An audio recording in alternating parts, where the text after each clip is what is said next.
kebanyakan lagu. Isi kegiatan hari ini adalah kita mau ngomongin soal metaverse, which is itu udah buzzwords di mana-mana, jadi banyak banget yang ngomongin, which is metaverse itu the next social media thing. Jadi kalau misalnya konsepnya internet, di atasnya ada social media. Social media ini apa? Social media ini kayak Instagram, Twitter, and Facebook and stuff like that, right? Nah, kalau social media tingkatannya tuh metaverse. Metaverse tuh ada brand-brand lagi tuh. Ada kalau misalnya Microsoft Mesh. Kemudian Sony mau bikin Epic Games, di Epic Games, Sandbox, Mana, and so on and so forth. Jadi kayak ya the next social media thing gitu lah, yang dimana akan ada virtual reality. Virtual reality itu apa dan segala macam. Well, we actually gonna dive down more about it di live kali ini. Well, merah bukan berarti tidak profit kadang-kadang ya untuk sebagian orang. Begitulah rasanya. Bagi miners malah makin cuan gitu loh. Bagi future trader yang nge-short, cuan juga. Bagi airdropper, bagi launchpad, ya kan, a lot of things. Nggak kayak crypto itu nggak cuman satu aspek aja gitu loh. Iya, nggak apa-apa deh, holdingnya nggak usah ditutup. Silau ya. Aduh jauh lagi. Tapi gue kebuka. Oke, mungkin gue langsung undang aja kalian nih. Siapa nih bintang tamu kita? Joko Crypto, are you there? Kok lag ya? Nggak lag sih. Internet lu kali kayak. BTC mau kemana ngot? At this point of time, just wait and see, and nggak terlalu berprediksi. Enjoy the ride aja sih. Yang ada dana saya. Ayo, halo bang. What's up? Bang Joko Crypto. Ini benar-benar ada anonimus sampai nge-lag di tempat gua nih. Lu lagi nge-hack ya bang ya? Nge-hack. Lu gua nge-lag nih, internetnya tuh lagi nge-hack sesuatu itu, kayak apa? Ngedos sinyal, ngedos government website ya. Ya guys, kita loading dulu nih sambil Bang Joko Crypto mempersiapkan. Teman-teman kalau punya questions ada di bawah, jadi kita bisa ngobrol tentang apa yang mau teman-teman tanya soal metaverse ya. Everything about metaverse Indo dan internasional. Everything about metaverse. Ini dadakan banget by the way guys. Jadi ya, sure thing, hopefully everything's good. Semua berjalan dengan lancar. Joko Crypto Live, 2 topeng collab. Yes, nanti kita collab lagi yang lain ya. Gua invite lagi sambil nunggu. Siapa di sini yang nyangkut angkat tangan? Siapa ayo angkat tangan? Ayo balik ke saham kawan. Judi-judi itu baru. Oke teman-teman. Jadi buat teman-teman yang mungkin menunggu buku Sarjana Kripto yang kedua sedang finishing. Jadi ditunggu aja yang versi volume kedua. Kita akan segera launching juga untuk buku yang kedua. Jadi stay tune. And then hopefully everything's good. Gue udah jual ginjal buat serok. Aduh.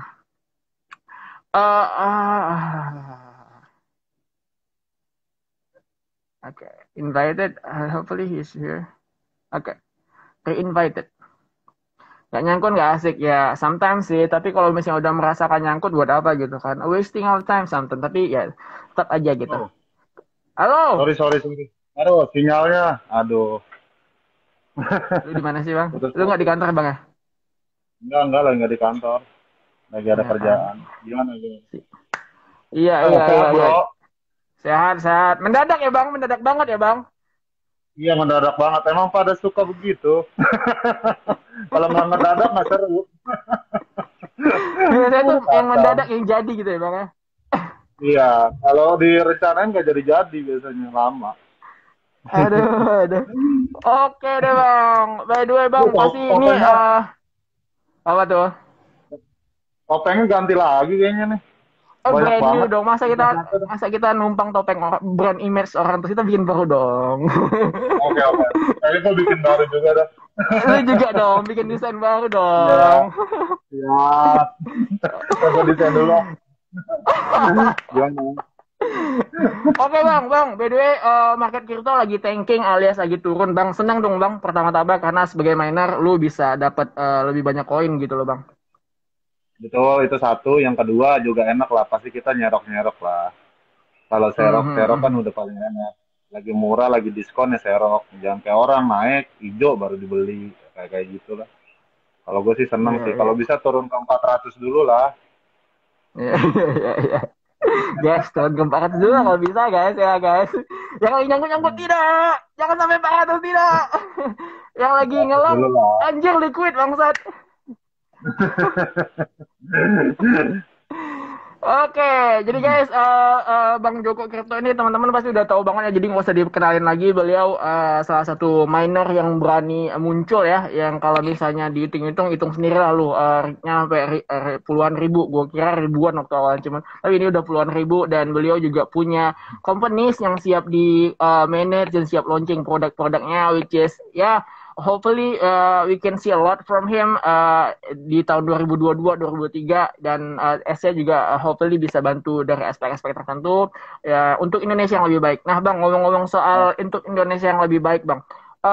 ya. Ngomongin lu dulu, Bang. Selain mining lu ngapain sih, Bang? Sekarang gue lagi develop kurang lebih banyak banget ya yang kaitannya dengan blockchain, of course, untuk membuat ekosistem komunitas gue juga develop. Yang fokusnya sekarang sebenarnya tujuannya ke tiga aspek. Untuk yang kita harus kejar, yang pertama untuk metaverse, NFT, sama games. Itu ialah tiga bidang yang harus benar-benar gue apa namanya gue percepat prosesnya. Nah, sisanya mungkin hanya support ya untuk develop ekosistem biar ibaratnya nanti segala utilitas ini bisa didorong biar sampai kancah internasional kayak gitu. Kurang lebih sekarang hampir 79 planningnya, 79 perusahaan planningnya. Oke. 79 perusahaan ya, Bang ya. 79 perusahaan guys, bukan satu 2 3. 79 Bang, angka yang fantastis by the way. Itu semuanya dalam blockchain apakah itu additional maksudnya itu yang ada konvensional juga? Semuanya blockchain itu, Bang. Konvensional, konvensional yang terintegrasi dengan blockchain pastinya. Jadi karena kita untuk Oke. bersiap untuk industri blockchain ya ke depannya ya. Jadi ya kita harus develop dan kita buat ekosistemnya dari sekarang. Gitu. Jadi dari sekarang kita memang harus sudah aware, udah siap-siap, udah siapkan produknya, siapkan utility-nya, siapkan ekosistemnya, siapin komunitasnya. Nah, jadi untuk membuat ekosistem baru ya perlu persiapan yang cukup panjang pastinya, tapi memang alhamdulillah udah ada yang memang bisa kita produce di 2022 ini. Udah Oke, siap go that's public lah. harus banget Bang 79. Sebanyak itu kah? Eh, sementara ini, sementara baru segitu. Wow, that's cool. Gua nggak pernah tahu kalau misalnya bakal wah gila sih satu orang 79. Oke.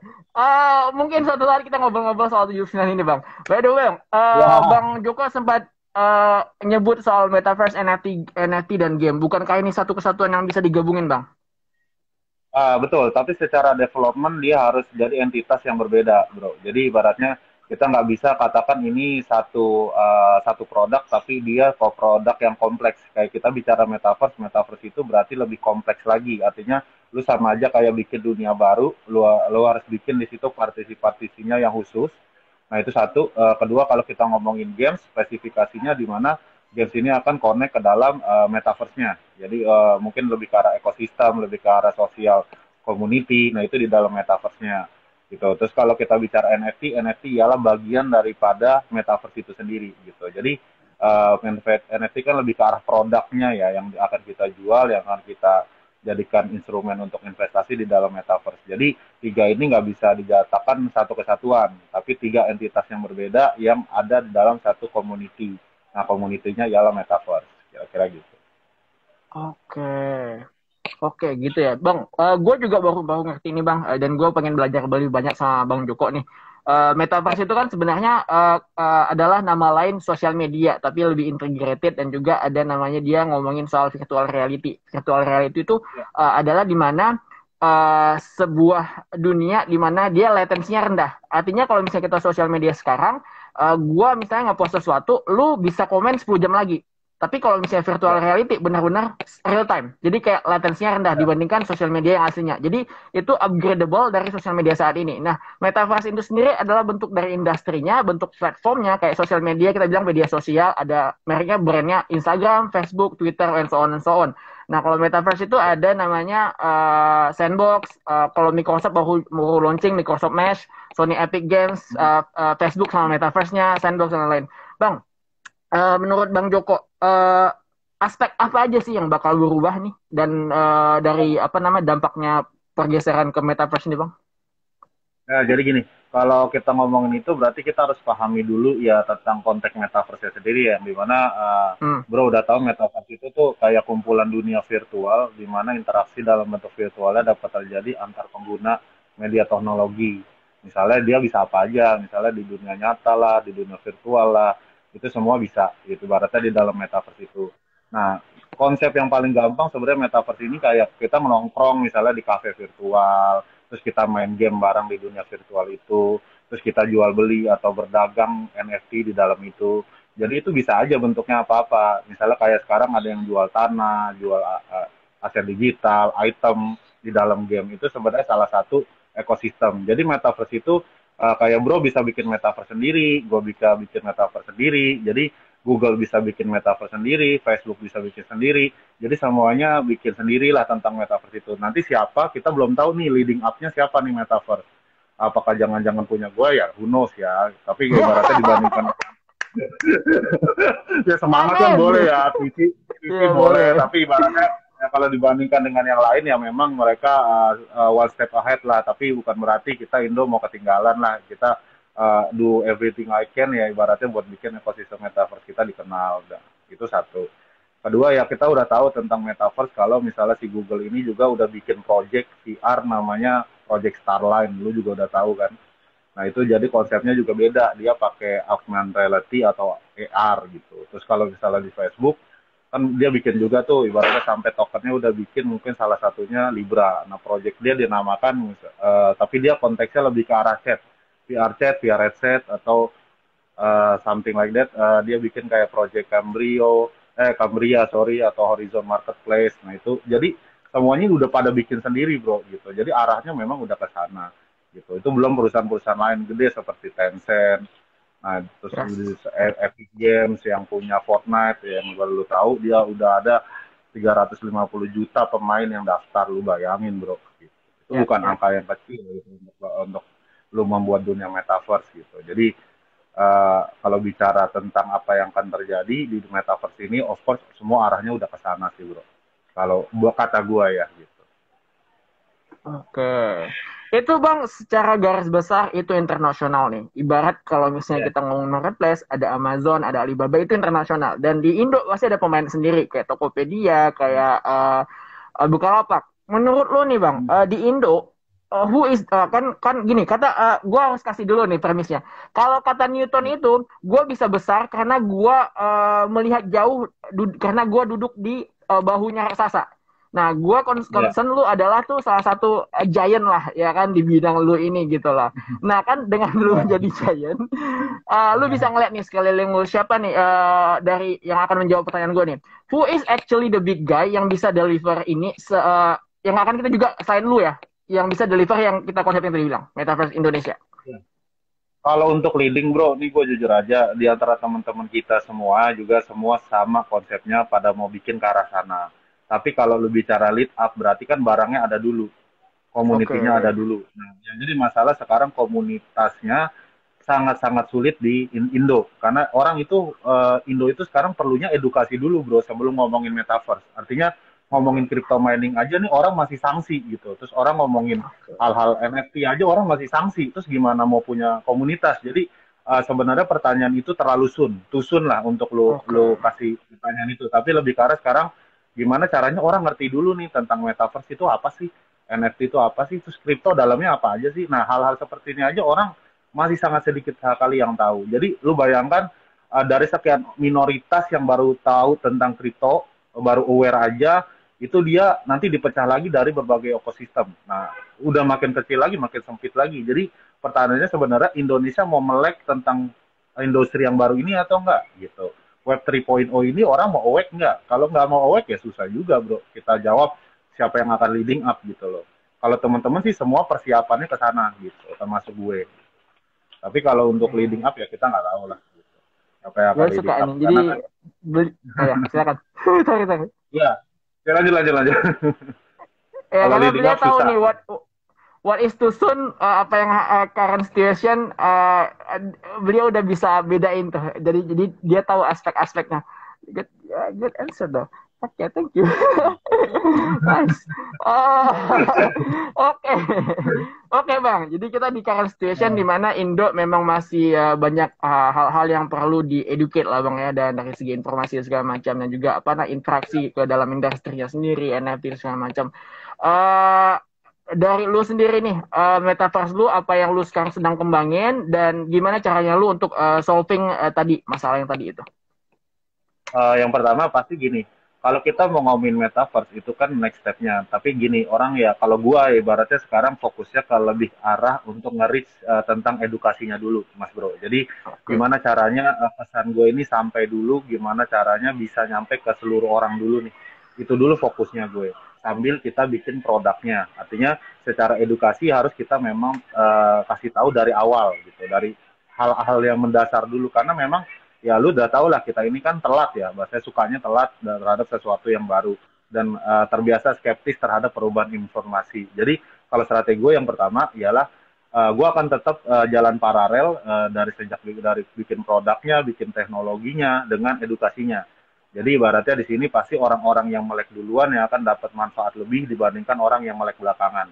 Itu udah pasti. Sama aja kalau kita ngomongin tentang Bitcoin, tentang koin-koin yang udah rally gede, udah 10x, udah 100x, something like that. Ya ibaratnya orang yang early believers, ibaratnya orang yang dapat opportunity lebih baik dibandingkan yang late ya, rasanya gitu. Jadi gue akan lakukan secara bertahap dan milestone gue jelas. Yang pertama ialah sambil edukasi gue akan keluarin dulu mungkin salah satu NFT gamesnya yang berkaitan dengan blockchain gue akan keluarin dulu dan sambil gue edukasi dengan berbagai macam-macam. Gue akan edukasi dari komedinya dulu, gue akan edukasi dari storytellingnya dulu, dari komik mungkin, dari manga, dari film, dari apa. Gue akan edukasi dari situ dulu, biar orang aware kripto nih gitu.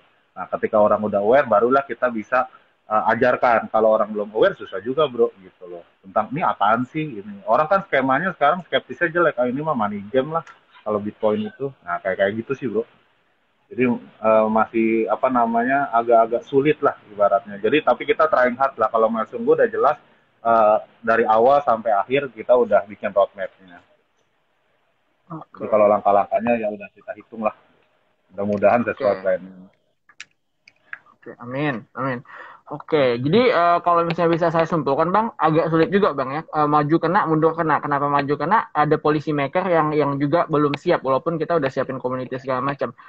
Mundur kena, ini Exactly. community mau diapain gitu loh. Ya mereka juga belum siap, mau dijejelin ABC ABC juga mereka ngerti ABC-nya apa gitu-gitu ya, Bang ya.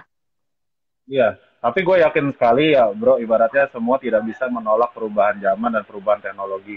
Gue yakin pemerintah kita akan sangat bijak untuk menghadapi hal-hal seperti ini. Jadi kita nggak usah terlalu khawatir tentang kebijakan. Gue rasa sih pemerintah tetap akan dukung karena ini sifatnya teknologi dan ini instrumen untuk kita bisa bersaing dengan orang-orang luar gitu. Dan gue yakin sih pemerintah akan tetap pro ke kripto. Gue yakin. Oke. Gue kayaknya percaya mau lu, Bang, kalau misalnya ngomongin pemerintah sih.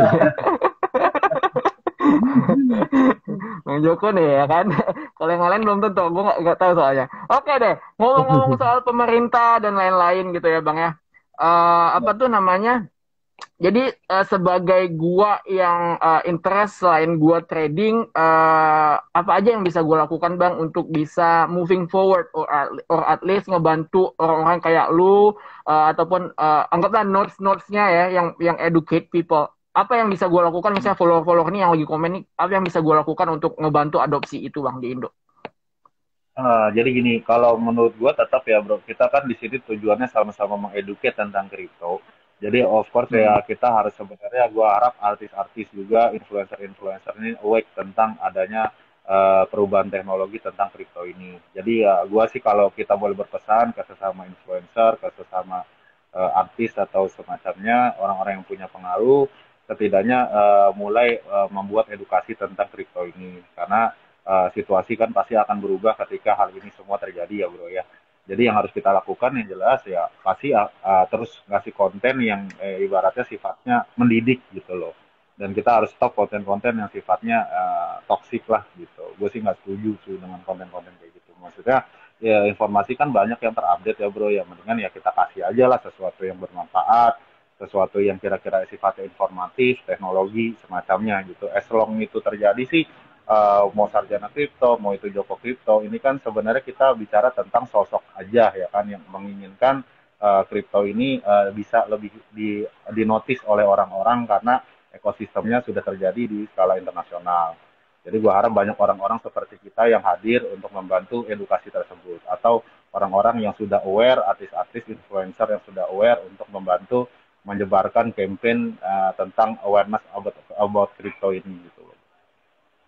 Yang bisa kita lakukan ya hanya mengajak gitu, mengajak, menghimbau itu aja sih yang bisa kita lakukan. Karena kan nggak mungkin kita paksa, bro, ayo ikut gua ke sumur ya, belum tentu semua mau gitu kan. Kayak gitu. Karena orang konteksnya banyak kan negatif dulu sih gitu. Ya. Mana ada bang yang percaya beli gambar monyet lu bisa ratusan ribuan persen? Gak ada yang percaya bang. Klik Iya, kita udah ratusan ribuan persen baru iya ya coba gue beli ya. iya, Gue juga sih gitu. betul. Masih kayak gitu ya. Nah makanya kan ibaratnya kalau kita bicara tentang itu memang tadi gue bilang kita ini kan minoritas bahasanya. Nah ketika minoritas ini gimana caranya bisa ngasih sebuah insight buat yang mayoritas bahwa hey wake up something happening gitu loh. Itu gimana caranya begitu tuh nggak gampang gitu bro gitu. Karena orang sekarang lebih sukanya ke arah yang sifatnya drama, sifatnya pembohongan, sifatnya ya yang seru-seruan doang gitu. Tapi orang nggak ngeliat gitu. Ibaratnya arahnya ke dunia yang lain tuh sekarang sebenarnya sedang terjadi lah gitu kurang lebih lah kalau menurut gue ya. Jadi something happening tapi orang nggak notice ya sibuknya ke arah drama yang kayak kayak gitu aja. Itu kan yang rame di Indo gitu. That's good, that's good. Ya. By the way bang, kita sempat ngobrol Hmm. dan lu apa namanya calling yourself as a kuncen ya, kuncennya kripto lah intinya. Dan lu dikenal sebagai itu lebih enak aja gitu jelasinnya sama teman-teman yang Ya. apa ya, yang punya uang gitu. Gue kuncen gitu macam. Nah bang, ngomong soal kuncen, lu ketemu sama apa namanya CEO Indodax, Ko Oscar Darmawan, dan lu bikin something there di seminar nanti tanggal 9. Boleh ceritain nggak bang? Spill yang banyak bang ya, jangan tipis-tipis bang, spill yang banyak. Oke. Lu Nah, tanggal 9 gimana itu apa sebenarnya dan ngapain tuh? Ya.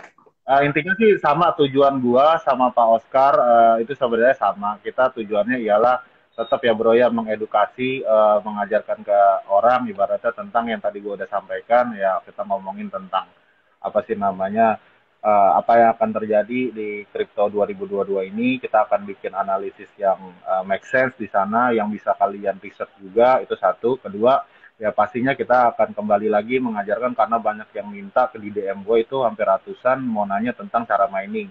Itu pasti kita akan bahas juga. Yang ketiga ibaratnya di situ kita akan ajarkan kenapa sih lu harus aware tentang kripto, alasannya apa gitu. Dan mungkin salah satu materi intinya gue akan coba spill. Mungkin ini bocoran aja ya ibaratnya kalau kita, salah satu analisa yang mungkin akan kita sampaikan apa sih namanya di dalam seminar itu. Sebenarnya sih banyak sih ya itu cuman hanya apa ya kalau orang bilang salah satunya aja lah ibaratnya. Nah, kalau misalnya itu kan kalian tahu sekarang ini 2022 itu kita udah ngomonginnya ya tentang metaverse lah, tentang inilah, tentang itulah, tapi orang nggak tahu sebenarnya itu apa. Yang pertama kali yang gue mau spill ibaratnya kayak analisa contoh. Ya, jadi intinya di situ kita beranalisa 2022 ini bakal terjadi apa sih bro gitu. Sebenarnya itu sih yang mau gue bahas sama Pak Oscar untuk ngasih insight ke teman-teman gitu. Yang pertama mungkin kan kita udah ngomongin eranya metaverse dan NFT. Nah kalau kita udah ngomongin ke sana berarti kita harus aware nih koin-koin apa aja sih yang bakalan ada secara teknikal analis itu bakalan naik itu kita harus tahu yang dimana salah satunya terus kira-kira koin yang udah big yang terancam apa sih gitu itu juga kita salah satunya harus tahu yang dimana lu udah tahu contoh-contoh koin metaverse ya misalnya kayak aksi kayak sandbox kayak misalnya wax atau sushi atau UOS atau cek macam-macam itu kayak atlas juga nah itu kan sebenarnya salah satu koin yang memang fundamentalnya lebih ke arah metaverse. Nah, itu memang harus kita lakukan analisa dan ada kemungkinan naik di 2022 nanti. Itu satu. Dan kedua, mungkin gue kasih sedikit, gue punya technical analis tentang Cardano. Cardano itu yang dimana kan lu udah tahu bahwa dia salah satu apa namanya big project lah di dalam crypto. Tapi pertanyaannya kalau misalnya eranya memang benar ke NFT dan metaverse, algoritma Cardano akan sedikit terancam lah karena apa algoritma di dalam pemrogramannya tidak cocok dengan EVM. Itu kurang lebih kayak Ethereum Virtual Ethereum Machine. virtual machine. Nah, ibaratnya dia nggak cocok algoritmanya si Cardano ini dengan si metaverse dan NFT karena dia apa namanya dia kalau nggak salah nama programnya namanya Heckle. Nah, Heckle itu kan Hackle. nama program yang gue denger aja nggak pernah gitu. Dan itu pasti nggak kompatibel dengan EVM gitu. Nah, itu salah satu berarti kemungkinan Cardano nih nggak akan ikut partinya nih gitu. Karena kan lu tahu kalau dasarnya metaverse segala macam itu kebanyakan sekarang pakainya Ethereum gitu loh. Nah, jadi yang dimana lu tahu EVM terintegrate sama MetaMask ya kan. Nah, MetaMask itu kan kalau orang bilang kan komunitas yang the big ya ibaratnya untuk kita ngomongin NFT segala macam. Nah, dan kita harus waspadai koin-koin yang punya potensi gede. Misalnya sekarang kan lu udah tahu kayak contoh Chronochain. Chronochain kan lu udah tahu itu apa namanya orang digadang-gadang jadi kayak internet blockchain lah. Yang ibaratnya sekarang Ya. sudah nge-power Binance Smart Chain, dia udah power KuCoin, dia udah power apa sih namanya? Contoh ya. Kayak banyak banget tuh yang udah di power up sama dia, KuCoin, kalau nggak salah tuh apa lagi ya crypto.com segala macam yang dimana lu tahu bahwa crypto.com itu di belakangnya kan ada ada Cosmos, ada si Chronochain yang dimana dia didukung sama komunitas besar seperti Reddit yang akhirnya merivalisasi dari Coinbase. Coinbase kan lu tahu dibenci banget sama anak-anak Reddit Ya. kan.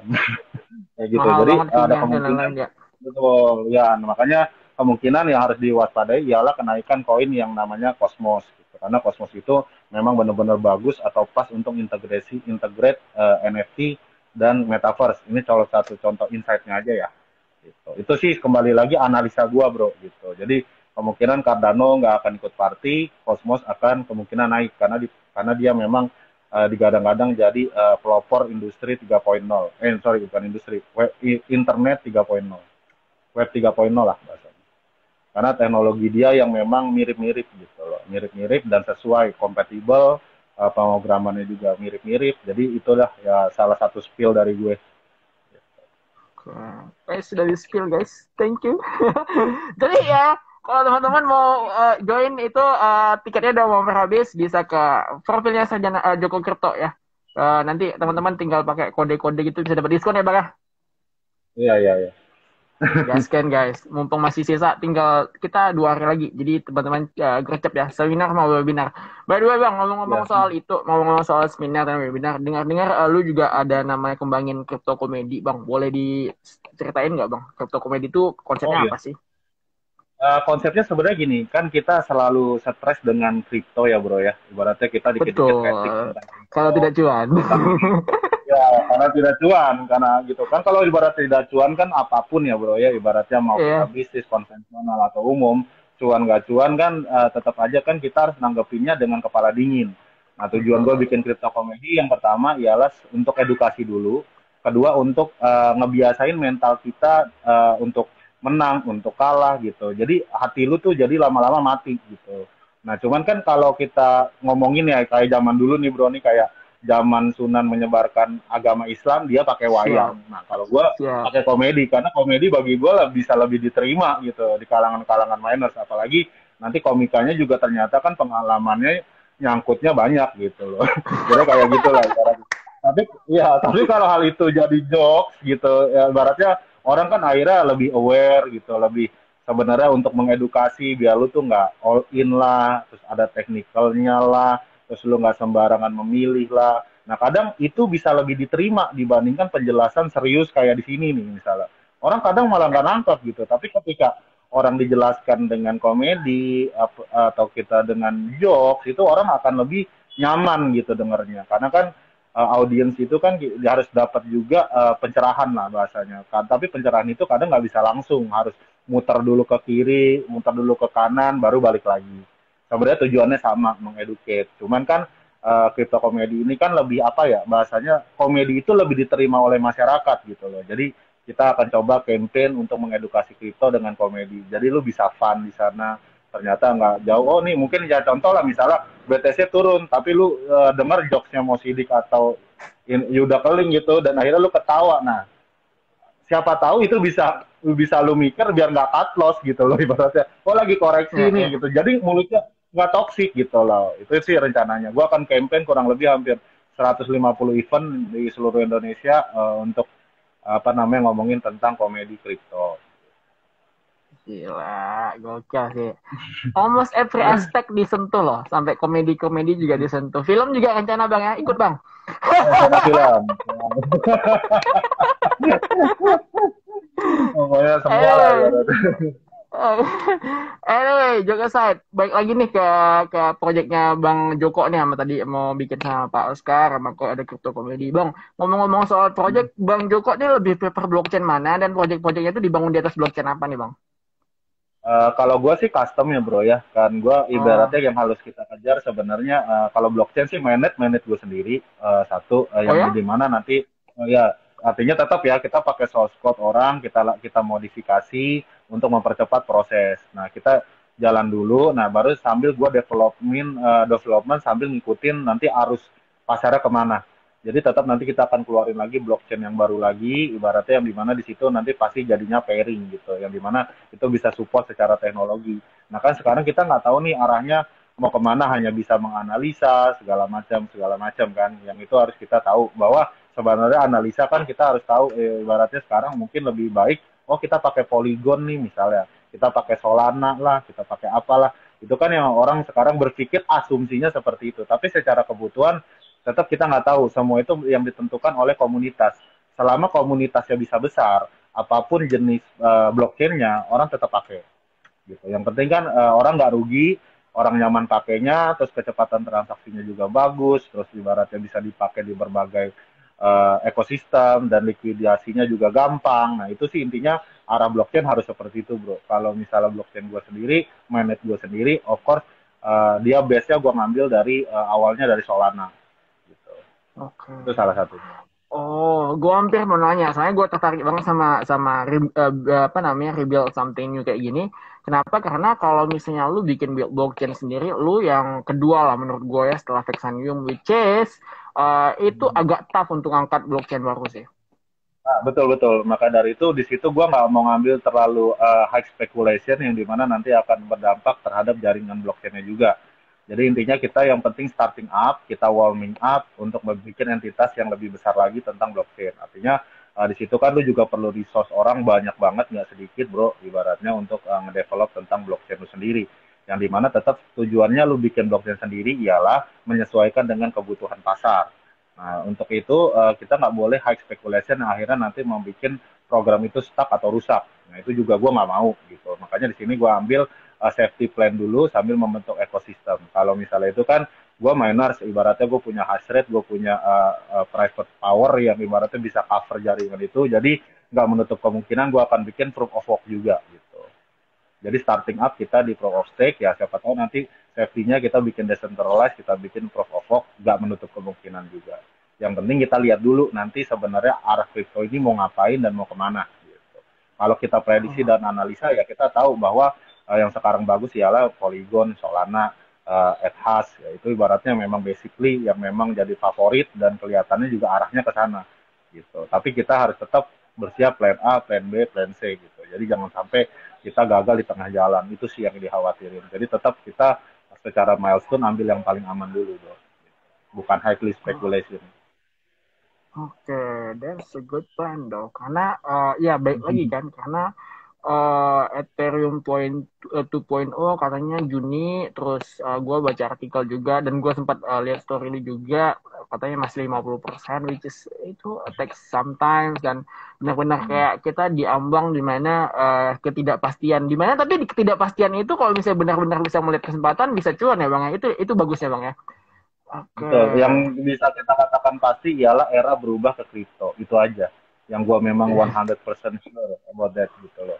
Tapi yang kalau yang lainnya ya berarti kita ngomongin sudah ke arah produk dan ekosistem. Nah, kalau bagi gue itu nanti arahnya kemana, menyesuaikan aja gitu loh. Tapi kalau misalnya arahnya ke kripto, I believe 100% ke sana gitu loh. Kalau itu gue ya. Oke. Oke, itu quotes nanti tentang nanti masuk feed tentang. Oke. Itu dia ya. Oke.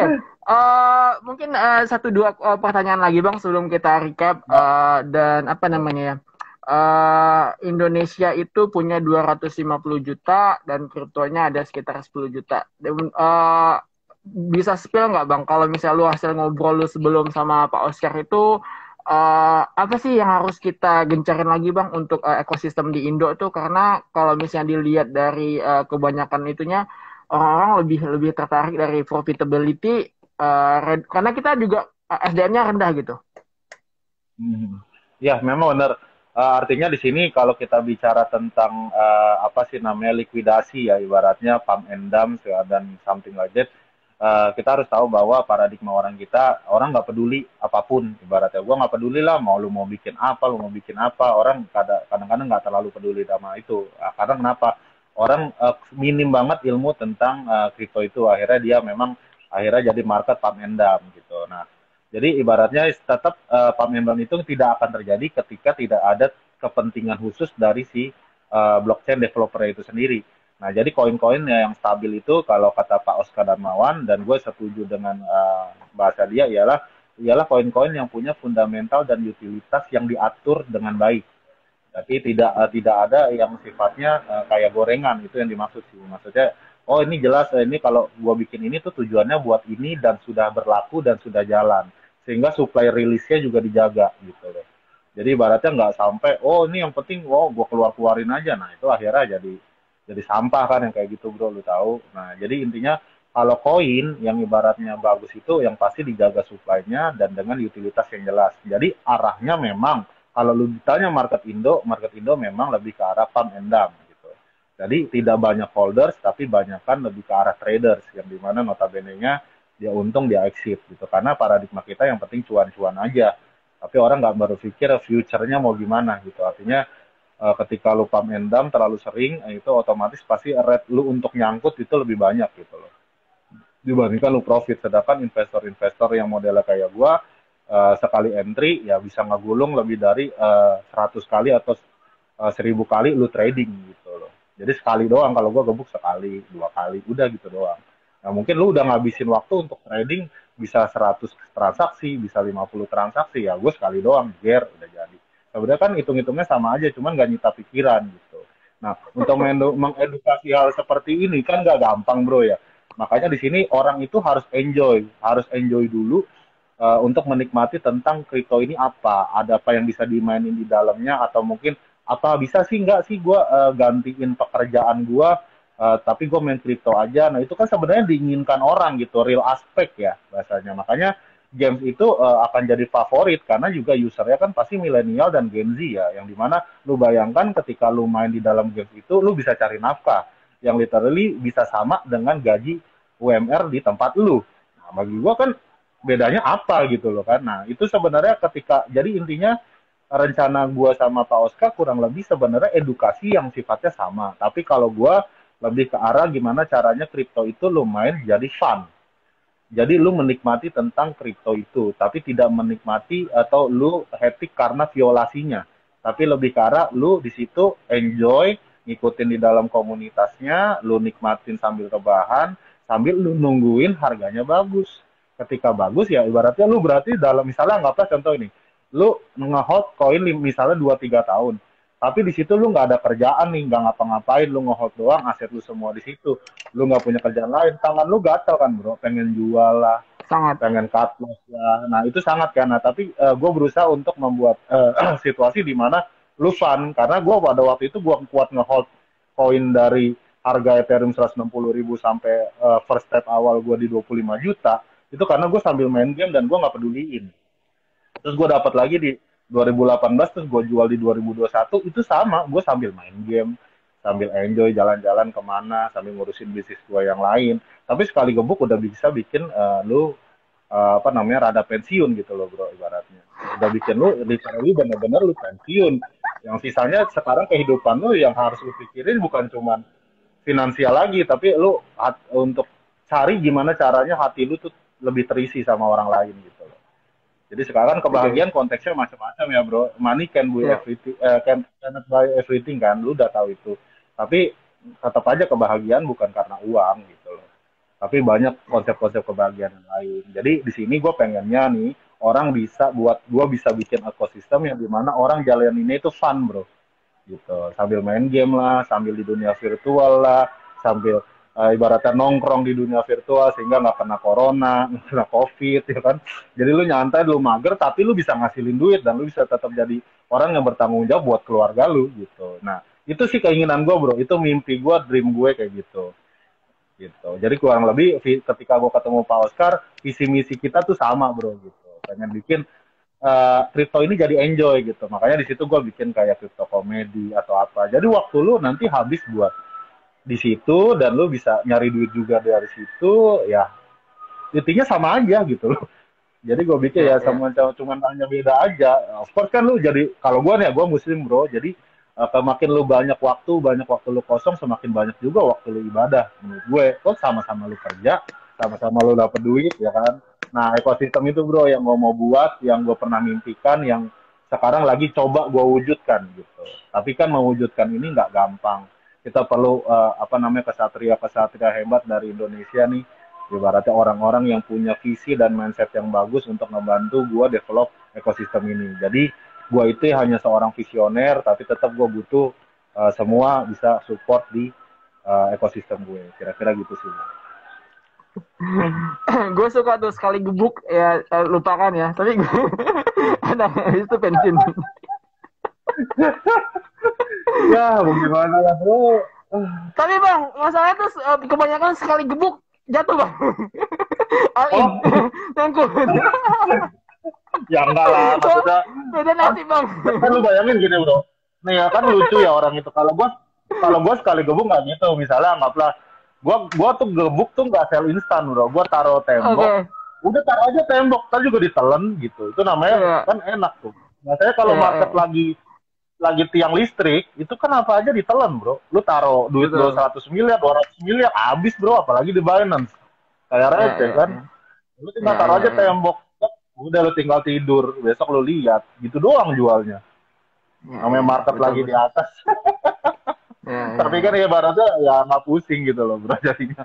Ngapain lo Karena ngabisin waktu lu 24 jam bro ngeliatin market.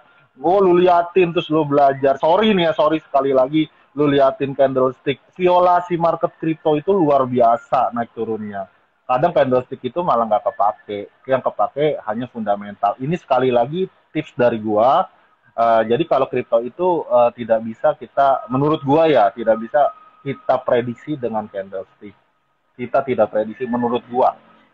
Tapi kalau memang lu mau coba itu secara teknikal ya tetap bisa dapat ya karena tetap ada standarnya, ada hitung-hitungannya, ada analisisnya benar itu dari candlestick. Tapi candlestick setelah terjadi, bukan yang akan terjadi. Ini hanya analisa lagi. Tapi menurut gua kalau di kripto itu kalau misalnya gua sih alhamdulillah dari dulu selalu melihat atau beli koin itu dengan fundamental, tapi tidak dengan melihat tren atau apa enggak.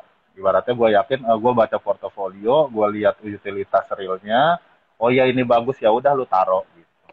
Udah taruh lepas, udah nggak usah lihat lagi. Udah tungguin aja bro, ntar juga nyampe. Kira-kira gitulah. Sama aja kayak kita ngelihat ibaratnya kita misalnya invest di koin-koin, misalnya kayak kemarin tuh gue sempat invest di Cosmos, terus sempat invest di Polkadot, yang dimana kita udah baca portofolionya di awal, ya udah dia terbang sendiri, brother, gitu aja. Nah, artinya sebenarnya menurut gua cara main crypto yang benar ialah benar-benar lu bisa ngeriset informasi lebih dini, gitu aja. Mendingan lu perdalam ilmu itu gitu. Kayak misalnya lu kenalan sama si Elon, lu colek, Lon, kapan nge-tweet misalnya. Itu kan lebih lebih fundamental. Ngerti nggak? Jadi betul. ibaratnya ya kayak gitu. Rasanya ketika lu akses informasi lu lebih baik, ya menurut gua lu nggak usah wasting time untuk kayak gitu. Menurut gua sekali lagi ya, ini gua nggak apa namanya nggak masuk untuk apa, tapi itu lebih ke arah pandangan gua dan alhamdulillah walaupun gua trading cuman satu dua kali tiga kali sekena-kenanya doang ya nyampe-nyampe juga gitu loh. Tapi ya soalnya apa bro kita kalau kita ngeliat market terus hawanya nafsu gitu. Mendingan lu tutup, tiba-tiba lu buka wallet. tiba-tiba udah keluar, ya itu lebih enak sih gitu. Gue setuju bang, karena gue ada eksperimen dua portofolio lah, antara gue banyak gerak sama gue yang benar-benar ada timing pas dan segala macam. Nggak jauh-jauh beda dan lebih santai yang ya udah lu beli lihat kapan segala macam lebih santai gitu. Padahal lu apa ya, banyak gerak itu tidak menjamin kesuksesan gitu loh. Betul, Apa kita itu poinnya. trading ini ya? Gue setuju. Ini ngomongin kripto, bro. Ini ngomongin Yeah. kripto. Bukan ngomongin saham, forex, indeks, dan lain-lain. Ini ngomonginnya kripto. Yang exactly masih nilainya violasinya luar biasa. Jadi yang dibutuhkan cuma fundamental tentang lu cari informasi. Ini liquid nggak, ini legit nggak informasinya. Ya kayak gitu doang gitu. Kalau lu yakin ini benar dan dasar-dasarnya sudah jelas, chip in gitu. Jadi jangan entry market karena lu ngikut temen lu beli inilah, ngikut temen lu beli inilah. Ya ini namanya lu judi. Kalau judi ya sekalian aja lu judi. Ngapain lu main kripto? Ngapain lu trading kan gitu. Kalau mau instan, main aja lek-lekan misalnya kayak gitu kan. Contoh lah bahasanya. Makanya tadi gue bilang kalau gua boleh saran ke kalian teman-teman yang lagi nonton live ini, trading itu nggak usah terlalu diliatin, analisa aja sekali lu mikir dah tuh 1 jam sampai otak lu ngebul terserah lah, terus lu decide, jebret lu taruh, udah, tapi nggak usah serata, 5%, 10%, udah jual aja. Gitu. Kalau misalnya lu mau jadi daily ya, ibaratnya bro ya, tapi kalau lu mau jadi kayak gue, yang lu taruh, lu hitung aja, kira-kira lu mau jual di berapa X, 2X kah, 5X kah, 10X lah, tergantung fundamental yang lu analisa. Itu aja sih. Gue suka nih Bang Joko termasuk yang demen ngobrol. Jadi kalau bisa dikasih pertanyaan dikit panjang banget, which is good. Gue dapat banyak insight sebenarnya gitu. Last question Bang ngomong. Oke, siap. Sorry ya. Gue suka dibandingkan apa namanya speaker yang kayak lu kasih pertanyaan dia jawab kayak flat gitu. Gua mau nanya apa lagi susah gitu. Gua ngomong ini juga susah gitu kan. Dan gue termasuk suka ya. Ya, karena bro, gue tuh kayak excited gitu ketika ngomongin tentang kripto. Jadi ibaratnya ketika ngomong kripto tuh gue kadang agak bisa di stop bro, karena gue pengennya orang nih, wake up anjing gitu loh ibaratnya. Gue mulai dari gak ada apa-apa gitu loh. Iya lah bro, gue mulai dari bener-bener kagak ada duit loh. Tiap hari ngangkatin karung bro, gue di Tanah Abang. Tiap hari gue ngangkatin itu, terus gue bisa jadi kayak gini kan, gue bilang, hey wake up gitu loh. Gak usah toxic, lu kalau gak ngerti ya belajar gitu loh. Ngapain lu toxikin, oh ini begini. Ya ibaratnya ya, maksudnya gini loh, kalau kita bodoh, tahu diri gitu loh. Yang pinter ngajar, udah gitu aja. Ibaratnya kalau misalnya lu lebih pintar akan sesuatu ya please ajarin gue, kayak misalnya kita sharing berdua ya bro ya, lu dulu ngomongin tentang itu, apa yang gue lakukan kan dengerin lu bro, oh begitu ya bro. Nah itu kan setidaknya lu denger kan lu dapat insight. Jadi bahasanya lu punya ilmu 1 nih, ditambah ilmu lu 1, jadinya berapa bro? 2 kan? Tapi ketika lu toksikin ilmu orang, lu toksikin misalnya anggaplah lu nilai misalnya, oh Bang Jokro mah begini, lu nggak akan dapat apa-apa. Dan gue juga nggak ngaruh ke gua. Misalnya, oh si SJ tuh begini. I don't care, I don't give a fuck gitu loh. About your opinion gitu loh. Tapi ya bahasanya kayak gitu ya bro ya. Gue berpikir gini, tapi ketika ada bahasa lu yang sopan, yang enak didengar, gue dengerin bro. Gue orangnya kayak gitu. Betul. Tapi ketika lu ngoceh, lu maki-maki gitu loh, terus gue pikir gini, tujuan lu apa ya? Itu kadang gue mikir gitu aja. Gue lebih dengar kalau misalnya lu ngomong, ibaratnya, Bang Joko, ini kayak gini tuh bagus loh. Oh gitu ya, coba kenapa bagus? Kan lu akhirnya listening nih. Nah, lu ternyata punya ilmu kuncian nih yang lu nggak ngomongin, ya nggak? Lu nggak ngomongin nih di sini. Nah, tambahin ilmunya SJ sama ilmu Joko Kripto, jadinya dapat apa? 2 kan? 2. Nah, pasti audiens punya ilmu juga nih. Tambahin lagi 1, jadi berapa? Yang denger harusnya dapat manfaat 3 dibandingkan gua yang ngobrol sama lu. Paham nggak? Betul. Nah, akhirnya apa? Kita bisa lebih cepat buat nyampe sukses, bro. Gitu. Tapi ketika orang nonton IG, noksikin orang, komenin orang, bacotin orang, lu dapat apa, bro? Gitu. Toh kita yang dibacotin tuh nggak peduli, gitu.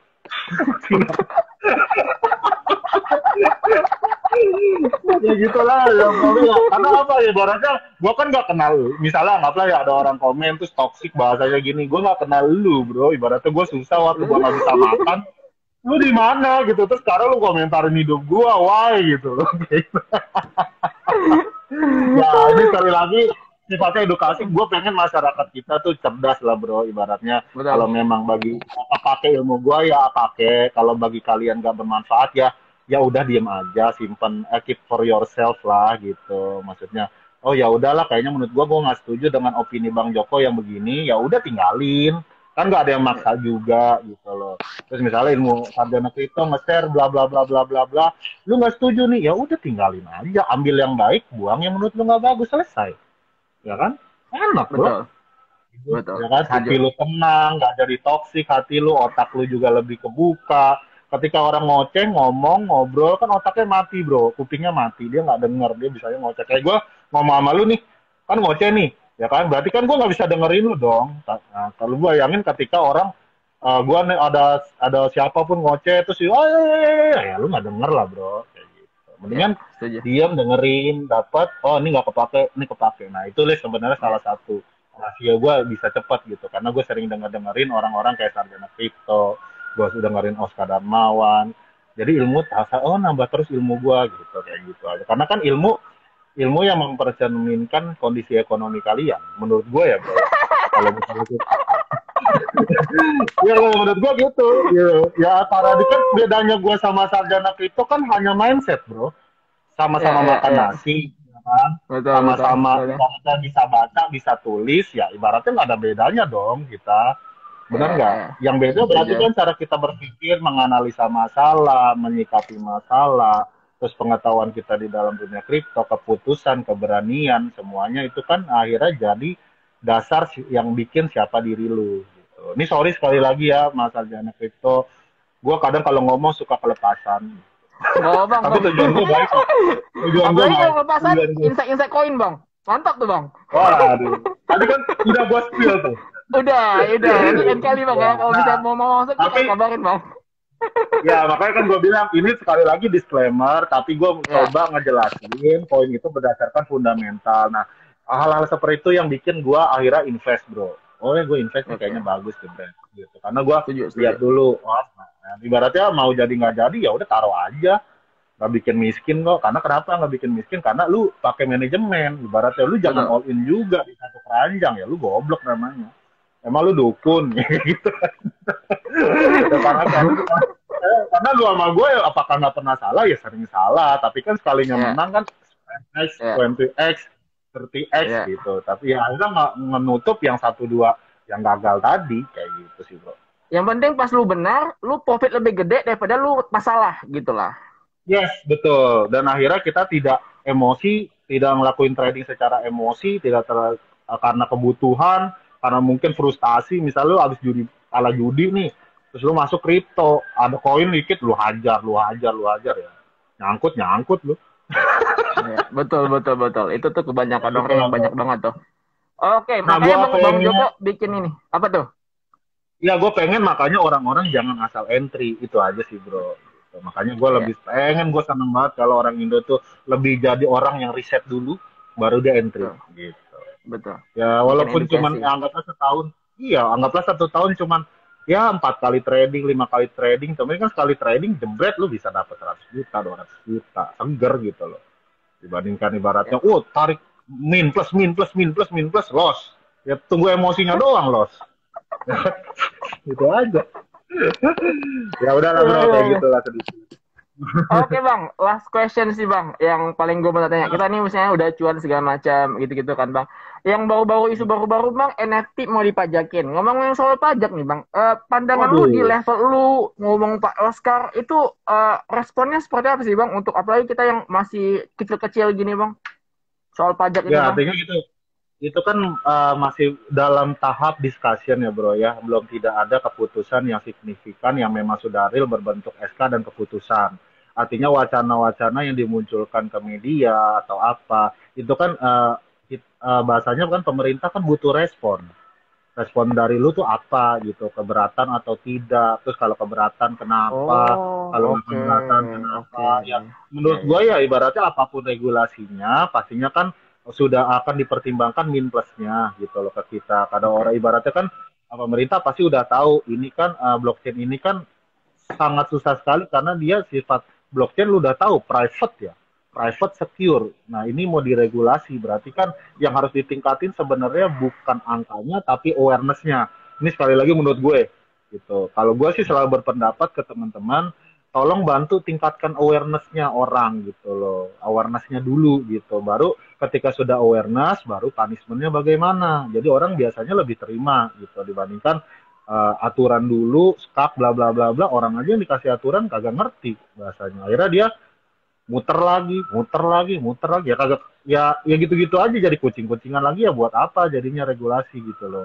Mending ibaratnya dipikirkan dulu naikin awareness-nya, kasih tahu sosialisasi tujuannya kita tuh mau apa sih. Nah, itu kadang kan orang kita sebenarnya gini loh, Bro. Orang kita tuh baik-baik loh. Kalau beda lu bayangin gini, lu ketemu orang segalak apapun tapi lu ngomong berdua. Coba deh.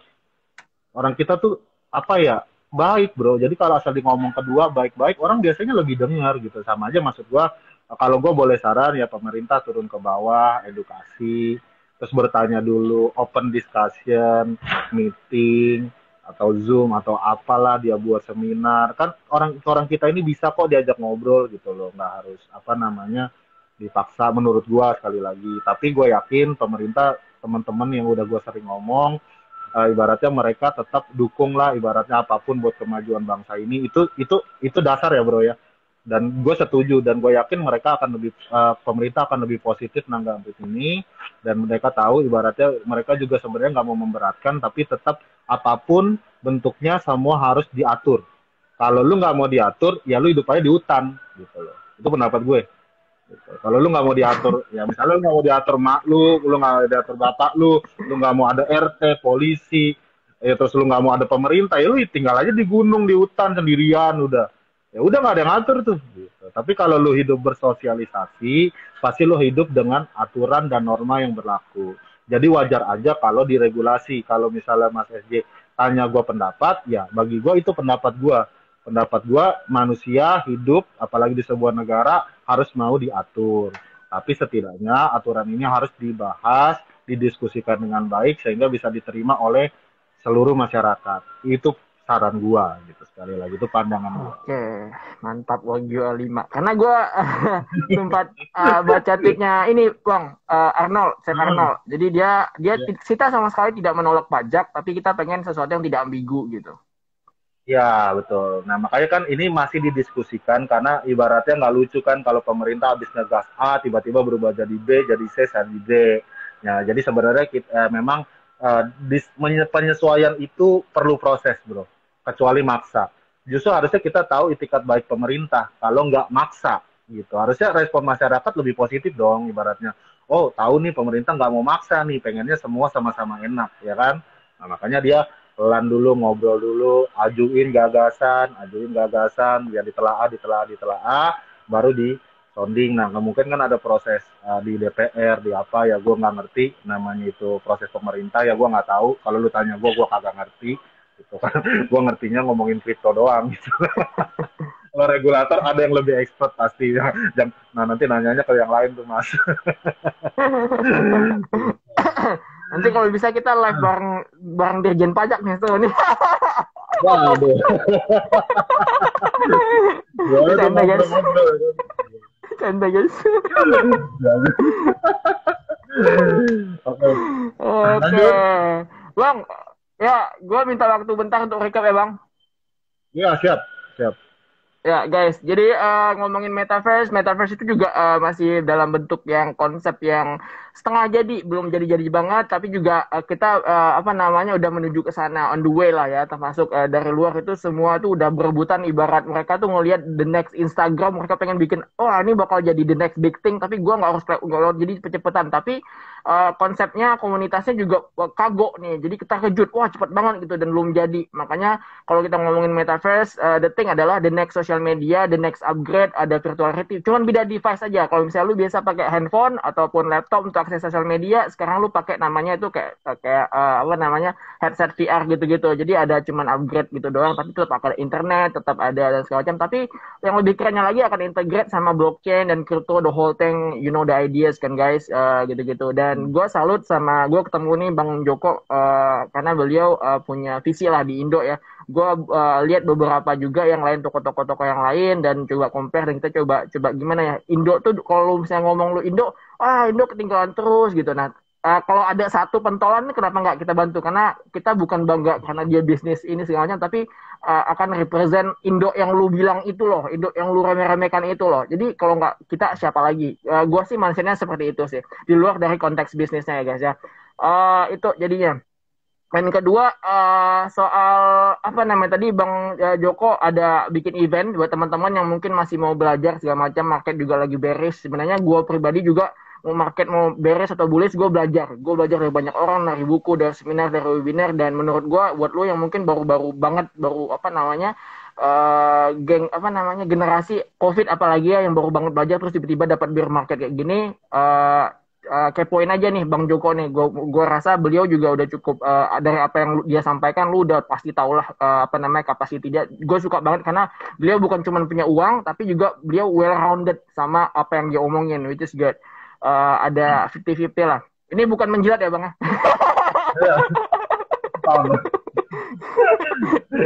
Nah, kita sama-sama belajar lah dong. Wow, iya.